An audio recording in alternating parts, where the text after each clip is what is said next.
Lenora, we have entered a new decade. And some might assume that by this point in time, this whole concept of diversity and inclusion, we should have it by now.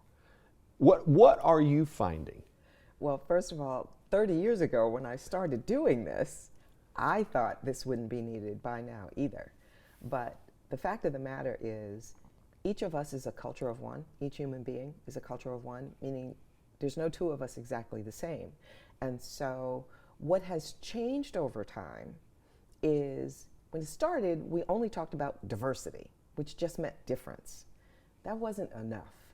Then diversity and inclusion came along, which meant, yeah, we really need to pay attention to, once we have more diversity in the workplace, which clearly we do in so many ways, way beyond visual diversity. The inclusion piece is, once you have that diversity, how do you help everyone feel included? And what I'm seeing now is two things.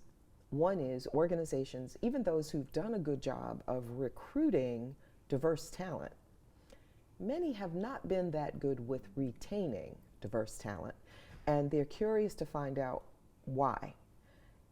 Luckily, because of the neuroscience around bias, that research now is began to come out about 15 years ago, but really only started catching on in the business world about 5 years ago. Right. That research helps us know that all of us have bias. Bias is not a bad thing, and it's our unconscious biases that may have been getting in the way of really creating that inclusive environment. So organizations are now very ripe to learn, what are the specifics, what do we need to do to disrupt those biases and really create that inclusive environment.